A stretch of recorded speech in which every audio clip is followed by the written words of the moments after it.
আমার বোনরা শুনছে তো, বিবাহিত ভাইরা শুনছেন তো, তোমরা অবিবাহিতরা শুনছো তো। আমি তোমাদেরকে আজকে এমন এক গল্প শোনাচ্ছি গতকালের, যেটা তোমার সারা জীবনের শিক্ষণীয় হতে পারে। আর আজকের দিনে আমি বিলিভ করি, যদি আমি এরপর আর একটা বক্তব্য না দিই, একটা হাদিস, একটা আয়াত না বলে যদি ওয়াখির দাওয়ানা আলহামদুলিল্লাহি রাব্বিল আলামিন বলে চলে যাই, আমার এখানে আসা সার্থক। যদি তোমরা বুঝতে পারো আমার কথা, তোমরা মনোযোগ দিয়ে শোনো। গতকাল এমন একটা প্রশ্ন আসছে আমার কাছে, আমি তালাক সম্পর্কে কথাটা মনোযোগ দিয়ে শুনবেন। এখানে অবিবাহিত কারা আছো? হাত তোলো তো, অবিবাহিত কারা আছো?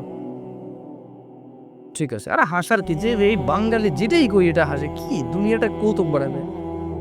বিবাহিত যারা আছো হাত তোলো তো, মাশাআল্লাহ, তোমাকে বসেন। তো আমি তেমন কখনো ব্যক্তিগত বিষয়ে তেমন বলি না মাহফিলে, এটা আপনারা অনেকে হয়তো জানেন যারা আমাকে চেনেন। গতকাল আমার কাছে এক প্রশ্ন আসলো তালাক বিষয়ে। আমি বেশিরভাগ সময় অ্যাভয়েড করি তালাক বিষয়ে প্রশ্ন। এমনিতে আমি নর্মালি কোনোদিন কোনো ফতোয়া দিই না। যখন নতুন নতুন বাংলাদেশে আসছিলাম আমি সৌদি আরব থেকে, তো আরও অনেক ছোট ছিলাম, রক্ত অনেক গরম ছিল, তখন আমি বিদআত শিরক এগুলো নিয়ে প্রায় ফতোয়া দিতাম, আর অনেক ভেজাল লাগতো, সত্যি কথা। আল্লাহ আমাকে আশ্রয় দিয়েছে। পরে আমার ওস্তাদরা, বড়রা যারা আছে, তারা আমাকে বললো যে জামশেদ, তুমি ফতোয়া দিও না, কোরআন সুন্নাহ থেকে মানুষকে তুমি আহ্বান করো, ভালোর দিকে ডাকো, মন্দর দিকে নিষেধ করো, আল্লাহ তোমাকে যতটুকু তৌফিক দিয়েছে।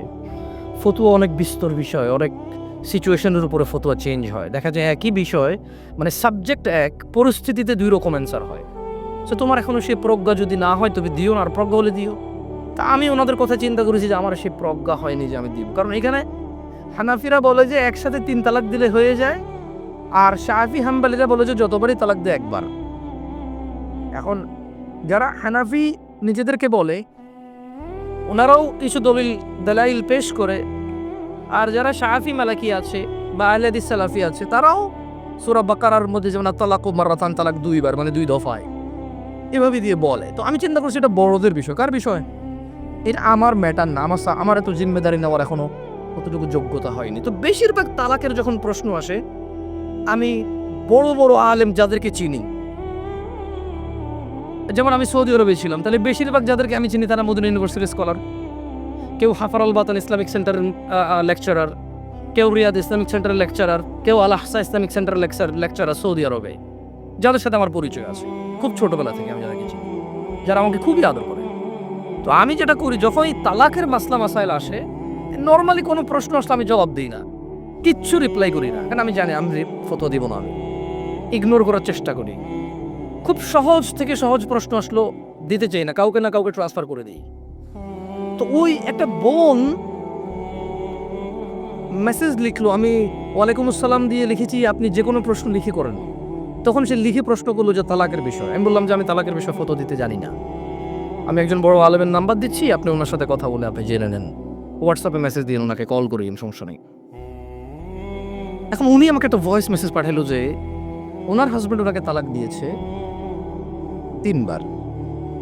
এখন উনি নানা হুজুরের কাছে গিয়েছে যে উনি এখন এই স্বামীর ঘর করতে পারবে কিনা, ওনার স্বামী অনুতপ্ত, উনি অনুতপ্ত।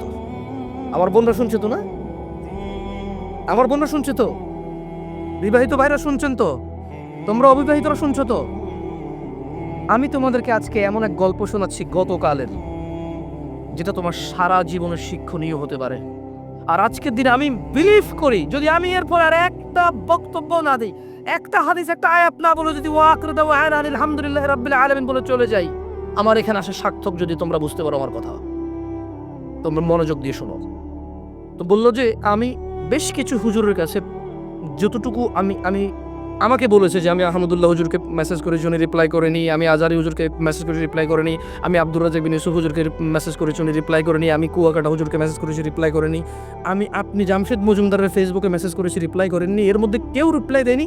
আপনি আমাকে ওয়ালাইকুম আসসালাম রিপ্লাই দিয়েছেন হোয়াটসঅ্যাপে মেসেজ দেওয়াতে। আমাকে একজন হুজুর বলল আমি আমার স্বামীর সাথে থাকতে পারবো একটা হারাম কাজের মাধ্যমে। কি কাজের মাধ্যমে? হারাম কাজের মাধ্যমে। তাহলে চিন্তা করলাম, হুজুর যদি বলে হারাম কাজের মাধ্যমে থাকতে পারে, তাহলে হুজুর নিজে তো এটাকে হারাম বলছে, জিনিসটা কি? তখন আমি বোনকে আর সাহস করে কিছু না বলে আমি শেখ মুস্তাফিজুর রহমান বিন আব্দুল আজিজ আল মাদানী হাফিজাহুল্লাহ, উনি সৌদি আরবে হাফারুল বাতান ইসলামিক সেন্টারে ছিল। খুব আদর করে আমাকে। আমি বললাম যে আমি একজন বড় আলেমের নাম্বার দিচ্ছি, আপনি ওনাকে কল দিয়ে আপনার মাসালাটা জেনে নেন, আমাকে আপনার পুরো কথা খুলে বলার দরকার নাই, আপনি ওনার সাথে ডিসকাস করেন। ঠিক 2 ঘন্টা বা 3 ঘন্টা পর উনি আমাকে মেসেজ দিল যে হুজুর আমি একটু আপনার সাথে কথা বলতে চাই। আমি বললাম যে আমি আপনার সাথে কথা বলবো না, আমি আপনাকে যার নাম্বার দিয়েছি যদি ওনার কথায় আপনার কিছু বুঝে না আসে তাহলে আমার কথা আপনার বুঝে আসবে না। বলে যে না হুজুর, ওনার সাথে আমার স্বামী কথা বলেছে, তবে আমার স্বামী একটা বিষয় গোপন করে কথা বলেছে, গোপন করে কথা বলার পরেও হুজুর বলেছে যে তালাক হয়ে গেছে। কিন্তু এখন আমার স্বামী হাফেজে কোরআন, আলেম পাস, আমার স্বামী বলছে তালাক হয়নি। আমি বললাম যে ওকে, আপনি শেখকে কল করে বলেন যে আপনার স্বামীটা গোপন করেছে। বলে যে আমি ভয় পাচ্ছি ওনাকে কল দিতে, কারণ আমার স্বামী কথা বলেছে, উনি আবার কি মনে করে। আমি বলছি উনি কিচ্ছু মনে করবে না, আমি ওনাকে ফোন দিচ্ছি, আপনি কথা বলেন, ভদ্রমূল্যে কথা বলবে না। তখন জোহরের টাইমের সময় হয়েছে, আমি ফোন দিলাম এবার, মানে আমার একটু মেজাজ খারাপ হয়েছে। কি খারাপ হয়েছে? মেজাজ খারাপ হয়েছে। ওই ভদ্রমহিলা আমাকে বারবার বলতে চেষ্টা করতেছে যে আমার একটা বাচ্চা আছে, যদি এখন আমরা স্বামী স্ত্রী আলাদা হয়ে যাই আমার বাচ্চাটার কি হবে? কনসার্ন কোথায়? বাচ্চা। আমি কল করলাম, কল করে বললাম আপনি তালাক হয়েছেন বা হন নাই, আমি কি এরকম কিছু বলছি? বলেছেন না। আমি বললাম ধরে নেন আপনার স্বামী আপনাকে তালাক না দিয়ে যদি গলা একটা কোপ দিত, আপনার গলাটা কাটতো কিনা? বলে যে কাটতো। আমি বললাম তালাক দিল, তালাক হবে। এবারে হুঁশে দিছে না বেরুষে দিছে, রাগ করে দিছে না আদর করে দিছে, মজা করে দিছে নাকি দুষ্টামি করে দিছে, এইটা ম্যাটার না। আপনার স্বামী যদি আপনাকে 5 তলা বিল্ডিং থেকে রাগ করে অথবা রাগ না করে হাসি মুখে অথবা দুষ্টামি করে যদি আপনাকে ধাক্কা দিত, আপনি কি পড়তেন 5 তলা থেকে? বলে যে পড়তাম। তাহলে আপনার কেন মনে হচ্ছে না যে আপনার স্বামী আপনাকে রাগের মাথায় তালাক দিলে হবে না? রাগের মাথায় ধাক্কা দিলে যদি 5 তলা থেকে পড়ে আপনার হাত পা ভেঙে যায়, মরার সুযোগ থাকে, মরে যেতে পারেন আপনি, এরকম সম্ভাবনা থাকে, তাহলে কেন আপনার স্বামী আপনাকে তালাক দিলে তালাক হবে না? মানতে অসুবিধা কোথায়? যে আল্লাহ আপনার এই স্বামীকে কবুল বলার পরে ওর সাথে থাকা বৈধ করেছে, সেই আল্লাহই তো 3 তালাক পরিপূর্ণ হয়ে গেলে থাকাটা অবৈধ করেছে। যিনি আপনাকে এর সঙ্গ দেওয়ার জন্য বৈধ করেছে, আপনি মেনেছেন সেটা। উনি যখন অবৈধ করেছে সেটা মানছেন না কেন আপনি? প্রবলেম কোথায় আপনার? আপনার বাচ্চা? যদি আপনার হাজব্যান্ড কালকে অ্যাক্সিডেন্ট হয়ে মারা যায়, মৃত্যুর পর আপনার হাজব্যান্ডকে নিয়ে আসতে পারবেন জীবিত করে? না। যদি আপনি মারা যান কালকে, আপনার এই বাচ্চা কি মারা হবে না? হবে। ওকে, আপনার দুইজনই উভয় মারা গেলেন, কোনো অ্যাক্সিডেন্টে বাচ্চাকে রেখে গেলেন, বউ জমাই গেলেন কোথাও ঘুরতে বা ডাক্তার দেখাইতে, অ্যাক্সিডেন্টে 2জন মারা গেলেন, আপনার এই বাচ্চা থাকবে কিনা? বলে থাকবে। তো তখন আপনাকে কি ফিরাইতে পারবে কেউ মৃত্যু থেকে? না। তা আপনি কেন আল্লাহর বিধান মানতে এত অসুবিধা হচ্ছে যদি পরিপূর্ণ তালাক হয় আপনার? আমি বললাম সে কি প্রশ্ন করেছে? বলে যে ও আমাকে বিয়ের পরে, মেয়ের বয়স মাত্র 18 বছর, ওয়াল্লাহ ভাই আমি কথা বলতাম না, আমাকে ভয়েসে বলেছে যে ভাই আমার বয়স মাত্র 18, আমার একটা বাচ্চা আছে, আমার স্বামী খুব বদমেজাজি, আমাকে তালাক দিয়েছে, এখন ও অনুতপ্ত থাকতে চাই। কত বছর বয়স মেয়ের? শুধু 18, একটা বাচ্চার মা। যে বাচ্চা, ওই বাচ্চার বয়স আমাকে বলেছে যে 3 মাস বা 3 বছর, আমার সঠিক মনে নাই, এরকম কিছু বলেছে। আমি বললাম আপনি কি মানে নিজে নিজে পছন্দ করে বিয়ে করেছেন নাকি বাবা মা পছন্দ করে বিয়ে দিয়েছে? বললো যে বাবা মা পছন্দ করে বিয়ে দিয়েছে। আমি বললাম বিয়ের আগে স্বামীকে চিনতেন না? বলে যে না। আমি বললাম আপনার স্বামী নামাজ পড়ে না ঠিক না? বলে যে হ্যাঁ। আমি বললাম আপনার স্বামী তো নামাজ পড়ে না ঠিক না? হ্যাঁ। বললাম আপনার স্বামী হুজুর আলেম এগুলো বলে লাভ কি, হাফেজ বলে লাভ কি? ও তো নামাজই পড়ে না, ও তো ধর্মর কোনো মূল্যায়নই করে না। ও আপনাকে তালাক দেয় আবার রাখে, আবার তালাক দেয় আবার রাখে, আবার তালাক দেয় আবার রাখে, এখনো আপনাকে রাখতে রাজি আর আপনি ওর কাছে থাকতে রাজি। তো বললো যে প্রথমে একদিন তালাক দিল, তালাক দেওয়ার পর ওনার স্বামী বিলিভ করে একসাথে 3 তালাক দিলে তালাক হয়ে যায়। ওনার স্বামীর এটা দেখেন, আমি আবার বলি, এটা আমি বলছি না, উনি বলছে যে ওনার স্বামী হাফেজ এবং আলেম পাশ মেবি, বা হাফেজ এটা কনফার্ম। আমি বললো যে উনি জানে যে এক বৈঠকে 3 বার তালাক দিলে তালাক হয়ে যায়, কিন্তু শেখ মুস্তাফিজুর রহমান বিন আব্দুল আজিজ মাদানীকে যখন ফোন করেছে তখন উনি বলেছে একটা ধরলাম একবার, 3টাকে কয়বার ধরলাম? এক বৈঠক ধরলাম। বলে যে আপনাকে আদ দিছে? বলে যে হ্যাঁ আরেকবার দিছে। বলে যে ওটাকে আবার ধরলাম। বলে যে হাত দিছে, বলে যে সে গোপন করছে, কিন্তু সে একদিন আমাকে বলছে তোমাকে আমি তালাক দিলাম, তুমি যাচ্ছ না কেন? এই কথাটুকু শেখের কাছে সে গোপন করেছে। কি করেছে? শেখ নাকি তখন প্রশ্ন করেছে, আপনি যদি হানাফি মাসলাকের হন, জীবন যদি হানাফি বিধান অনুযায়ী চলেন, আর আপনার স্বামী নিজে যেহেতু হাফেজ বা আলেম, ও তো এটা জানে যে এক বৈঠকে 3 বার দিলে হয়ে যাচ্ছে। আর কোরআন সুন্নাহ অনুযায়ী যদি আপনি শাফি মালিকের দিকে আসেন, সেই ক্ষেত্রে ওনারা এক বৈঠকে যতবারে কয়বার ধরে? একবার। তো বলো যে অনেক সময় আমরা ফতোয়া দিই যে ঠিক আছে, মানে আপনি হানাফি কোনো বড় বিজ্ঞ আলেম থেকে, মাদ্রাসা থেকে ফতোয়া নিয়ে ওনারা লিখিত ফতোয়া দেয় কি সেটা আপনি জেনে নেন। মানে তালাক নিয়ে তেমন কেউ ভেজাল করতে চায় না, কারণ মারামারি কাটাকাটি হয়ে যাবে, বুঝেন নাই, মিছিল মিটিং হয়ে যাবে।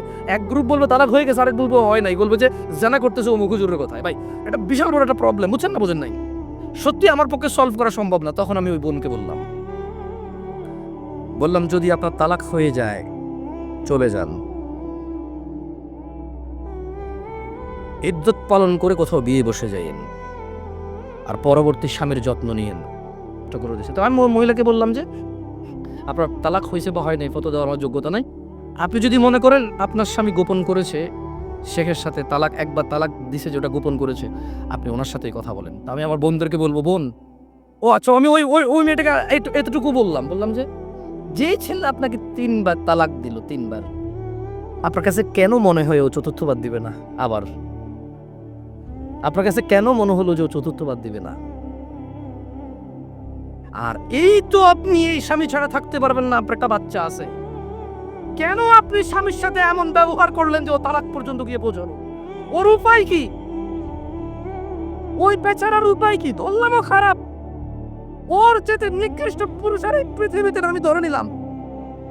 আপনি যদি ওর সাথে এমন ব্যবহার করেন যে ও তালাক দেওয়া ছাড়া রেখে উপায় নাই, এটা ঘরে আগুন লেগে গেছে, বের হবে না মানুষ বের হবে না।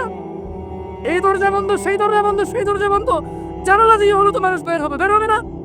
তা আপনি এমন এক সংসারের মধ্যে কেরেঙ্গাল লাগাই দিয়েছেন, কিস্সা কাহিনী লাগাই দিয়েছেন, এমন এক অশান্তি লাগাই দিয়েছেন, ও তালাক ছাড়া বেরোতে পারছে না। এমন করলেন কেন? এই যে এখন কান্নাকাটি করতেছেন, এমন করলেন কেন?